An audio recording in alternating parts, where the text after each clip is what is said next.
My name is Amelia Wilson, and I'm about to tell you how I destroyed my sister's life in front of 50 people at an Italian restaurant. But let me be clear, she destroyed it herself.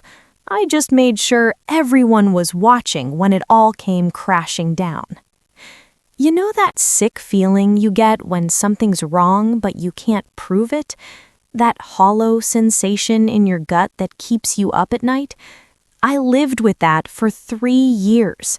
3 entire years of Sunday dinners, birthday parties, and holidays, all while my older sister Sarah sat across from me, smiling like she didn't have a care in the world. Let me start from the beginning. I was 26 when my father died, heart attack at 59, completely unexpected. Dad was one of those guys who seemed invincible. He ran a small construction business, coached Little League, never missed a day of work. Then one Tuesday morning, he just didn't wake up. The grief was crushing, but I had my family, Mom, me, and Sarah. We were supposed to lean on each other, get through it together. Dad had been smart about money. He wasn't wealthy, but he'd built something. The construction business was successful. He owned our family home outright. He had investments, life insurance. He was the kind of man who planned for everything. At the funeral, Sarah pulled me aside. She's 6 years older than me, always been the responsible one, the one with her life figured out. She had the accounting degree, the stable marriage to Brad, the house in the nice neighborhood. "Let me handle Dad's estate," she said, squeezing my hand. Her eyes were red from crying. "You focus on taking care of Mom.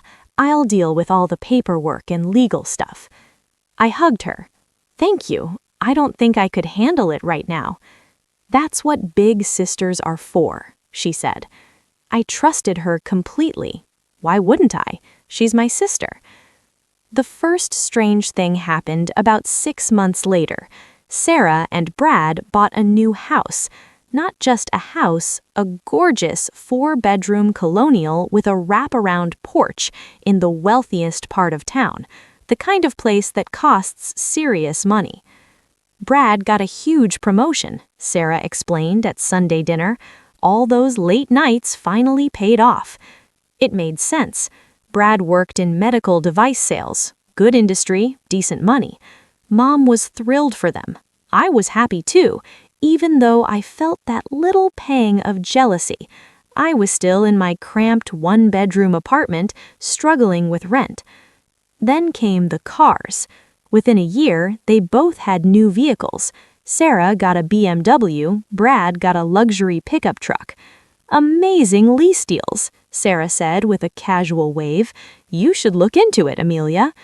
Except I couldn't look into it because I was barely making ends meet at my marketing job, driving a 12-year-old Honda that needed constant repairs.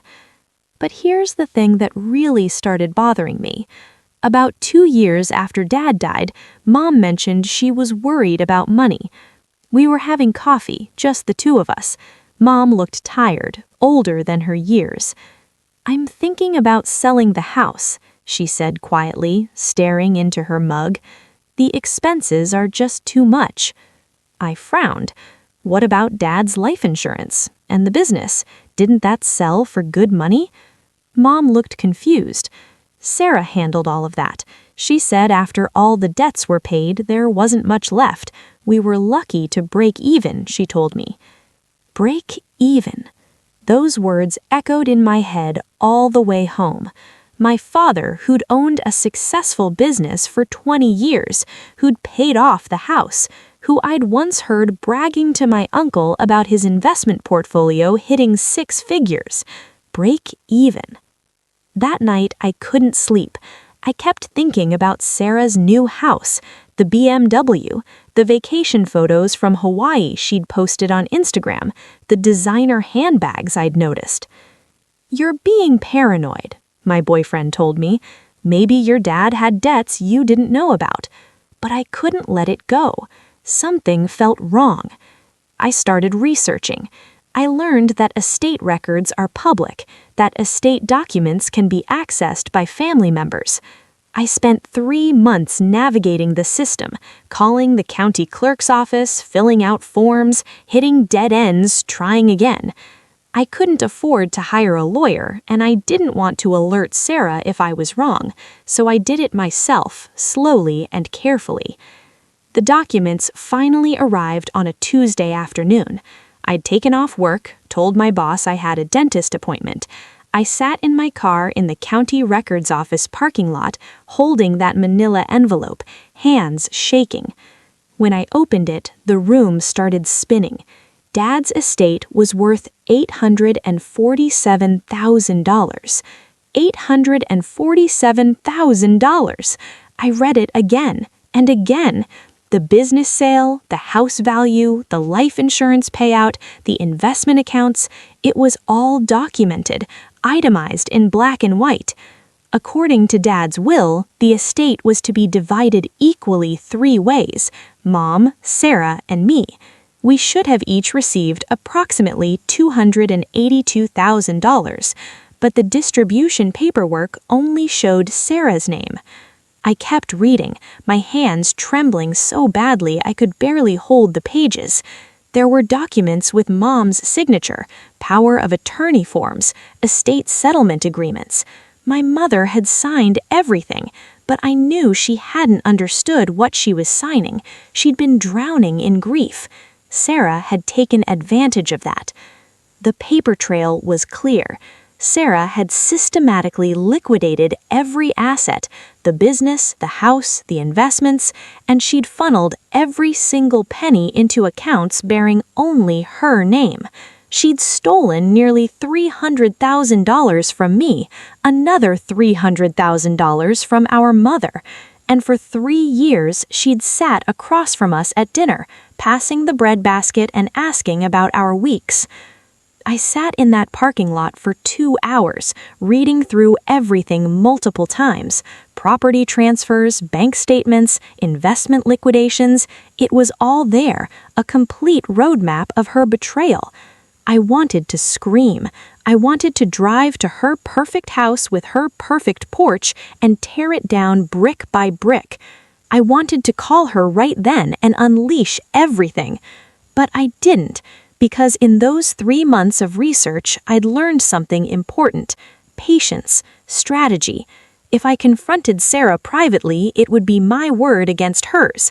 She'd have time to prepare, to hire lawyers, to spin the story. No, I needed witnesses. I needed undeniable proof.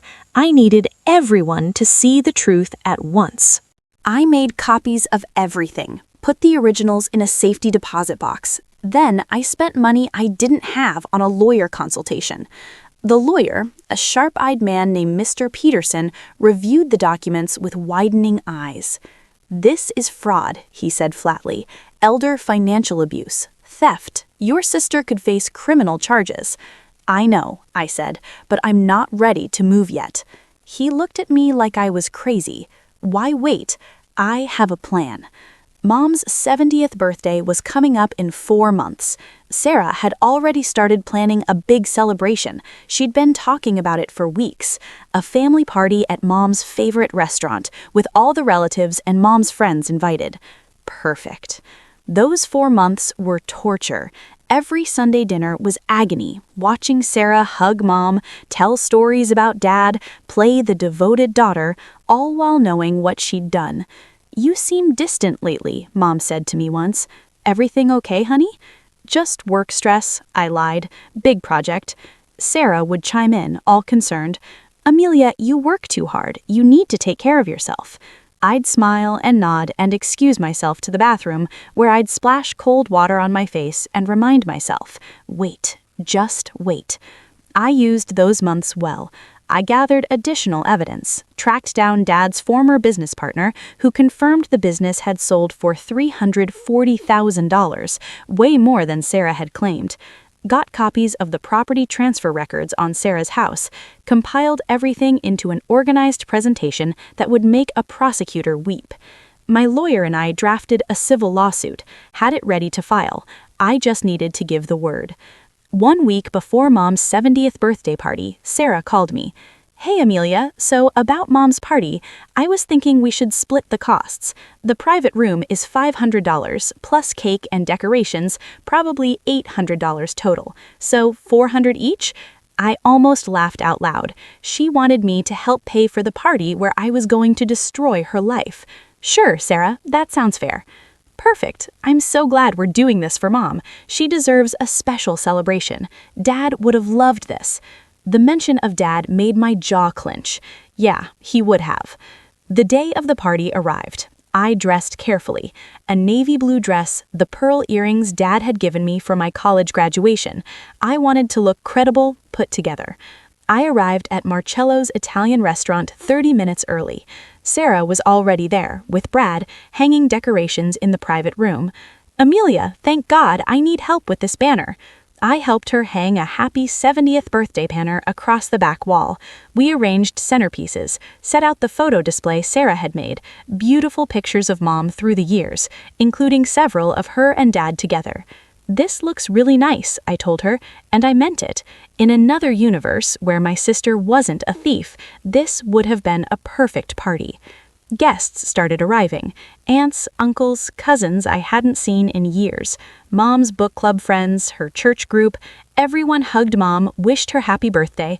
The room filled with warmth and laughter. I kept my hand on my purse. Inside was a folder containing 50 printed packets. I'd spent hours at FedEx office the day before printing and organizing.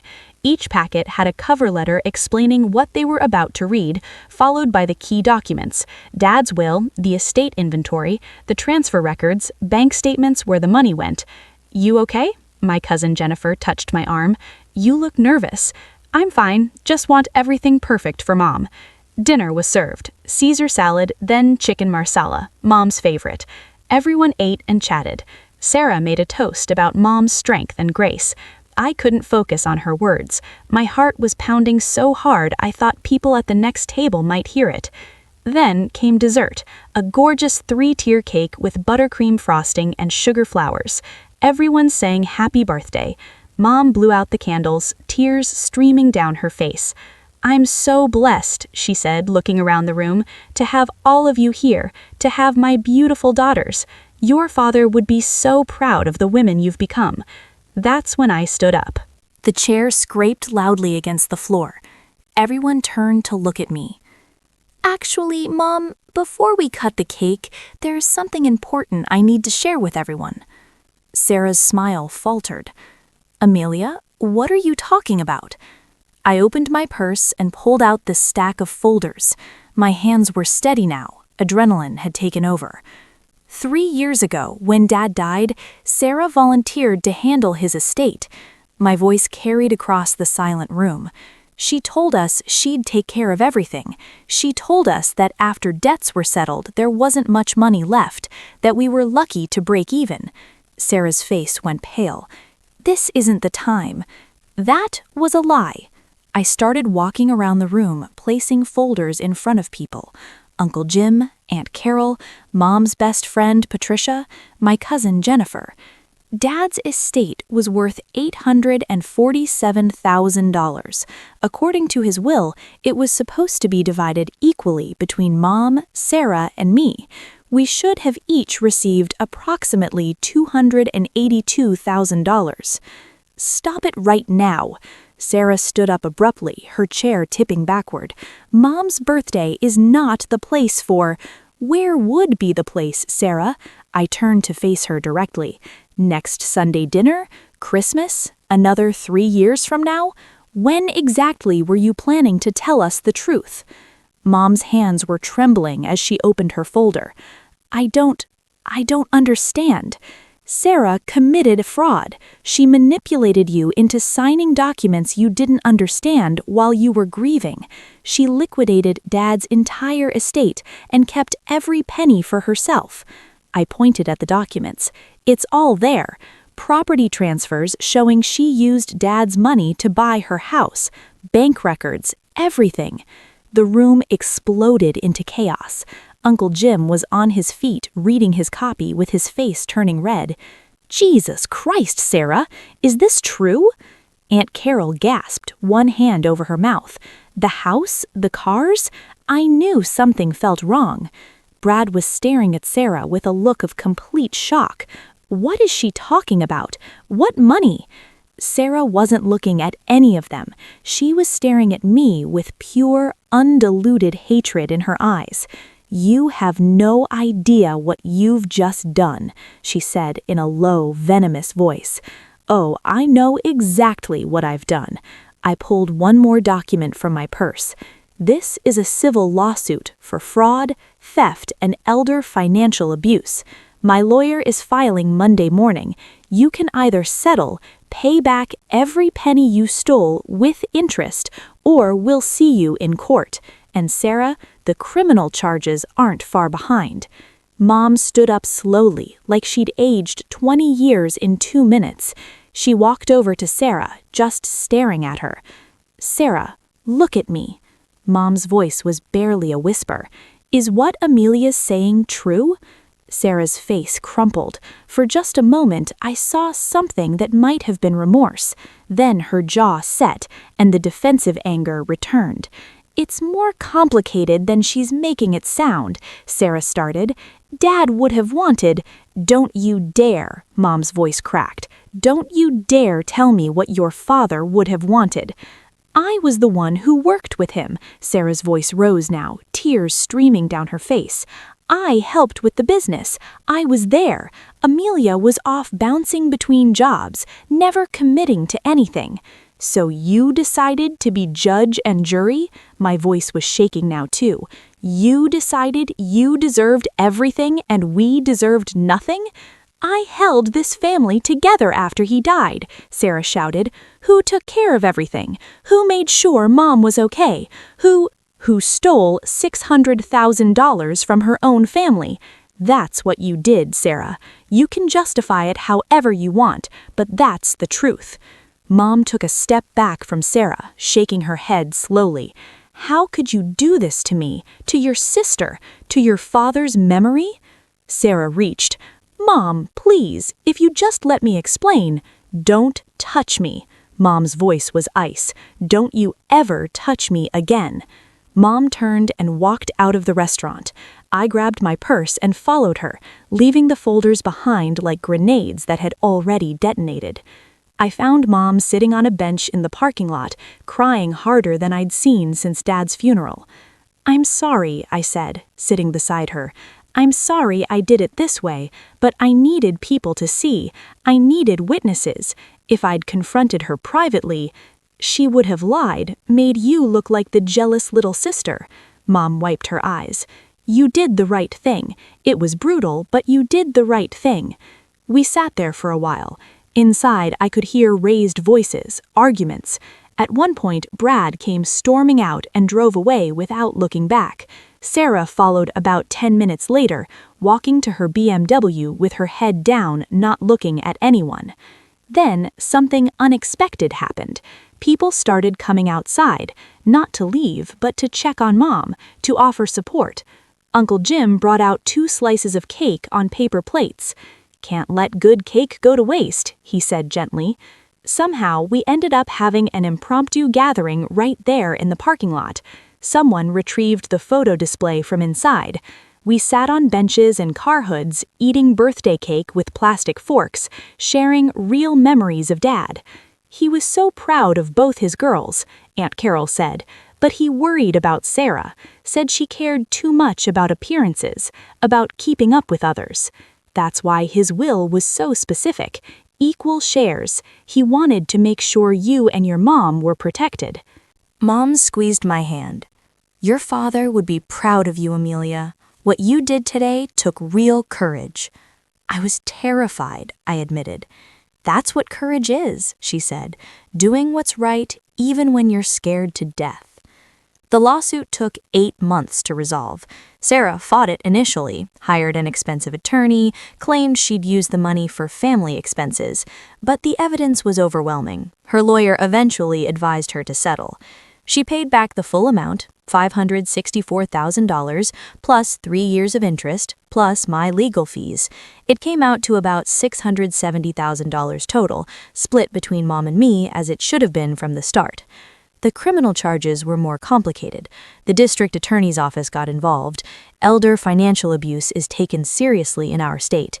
Sarah eventually pleaded guilty to a reduced charge. She got 2 years probation, 500 hours of community service, and mandatory financial counseling.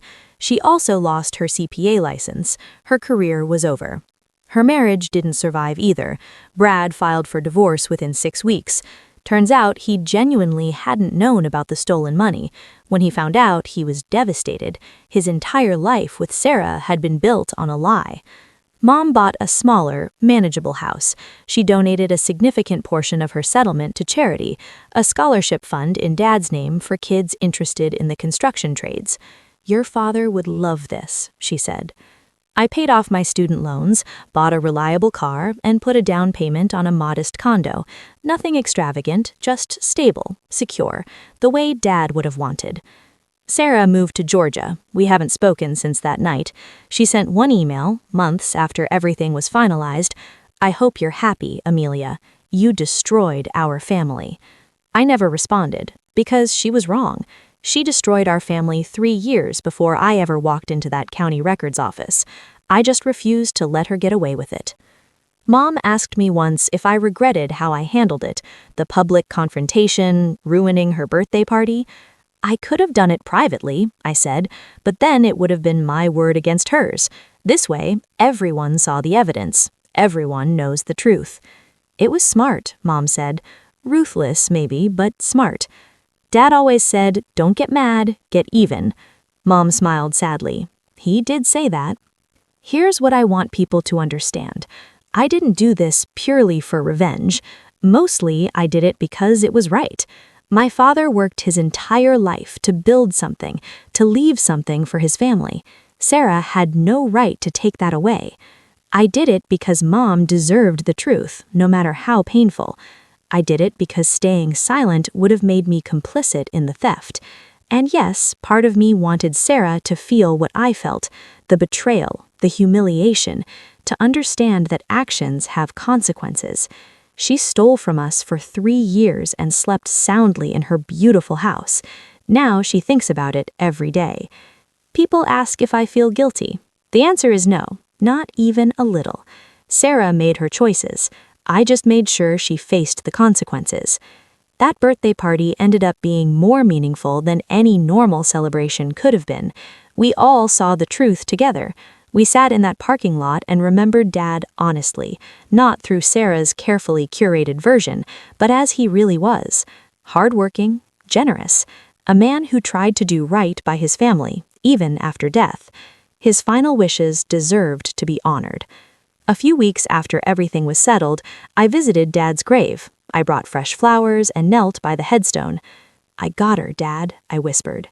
"I got her." A breeze rustled through the trees. Probably just coincidence, but I like to think he heard me. My name is Amelia Wilson. I exposed my sister's theft at my mother's 70th birthday party, and I'd do it in a heartbeat.